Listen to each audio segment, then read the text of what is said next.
Banking on a bluff. How a Wuhan business pulled off the biggest gold scam in modern history. I'm sure you're well aware, gold has been on a tear and has broken above 1,800 per ounce.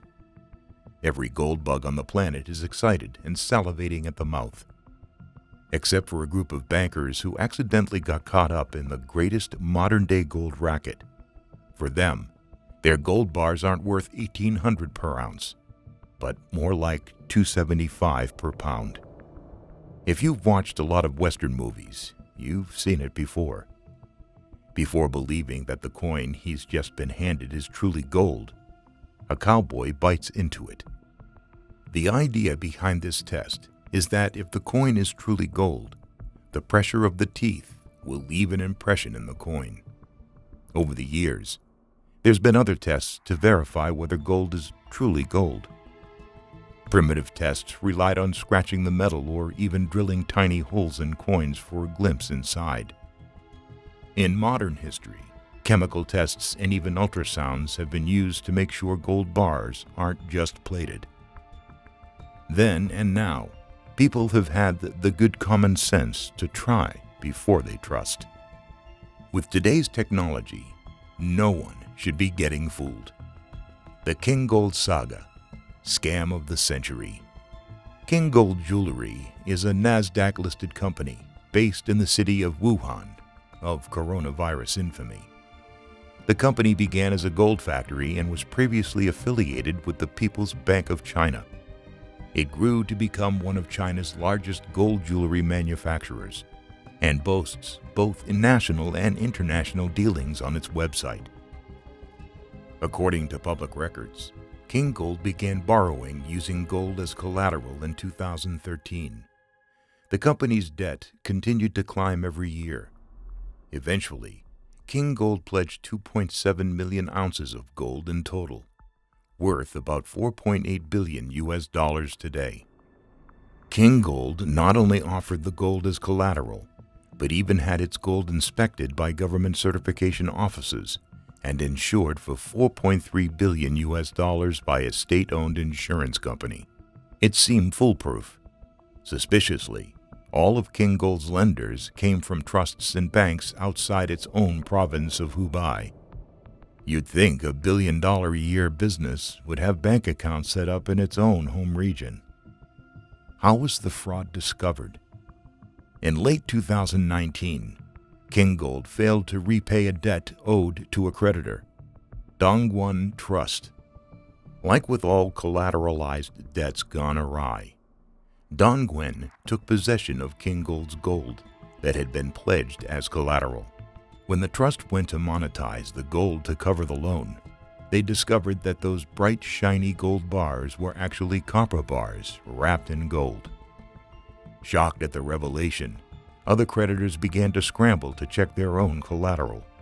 One by one, they found out that the gold they held was also copper.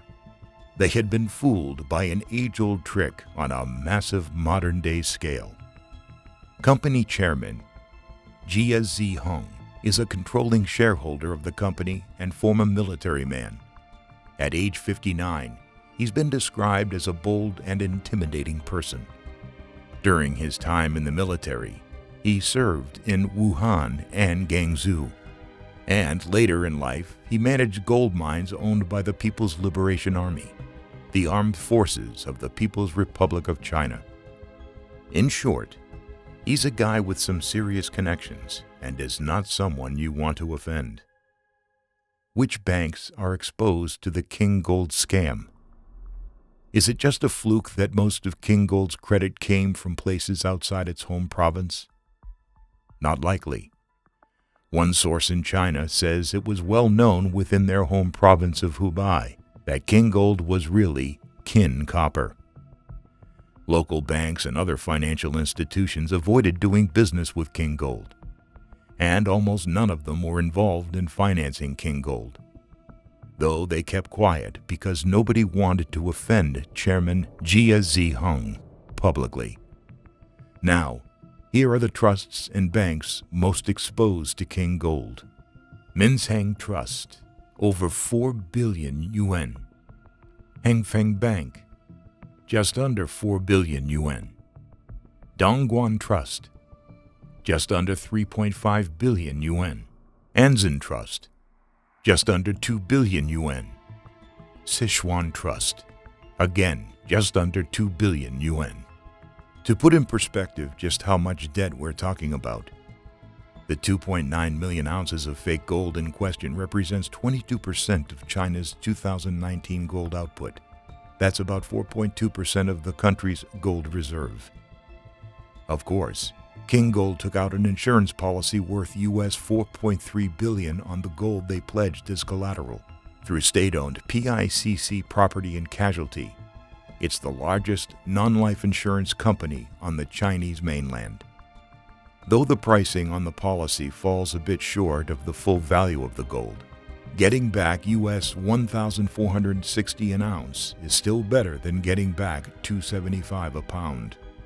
As of early June, two of the companies in the chart, Minsheng Trust and Dongquin Trust, and a smaller creditor named Chang'an Trust, filed lawsuits against Kingold, and they asked PIC P&C to cover their losses. Remarkably, Chairman Jia still denies the gold is fake. After the fraud was discovered, he has been quoted as saying, "How could it be fake if insurance companies agreed to cover it?" You have to admit, it's a really clever way of answering the question. The red flag should have been in how Kingold dealt with Hengfeng Bank, the only commercial bank among Kingold's creditors. Access to the pledged gold and testing procedures were controlled by Kingold. Without a third party, how could Hengfeng Bank possibly conduct proper due diligence?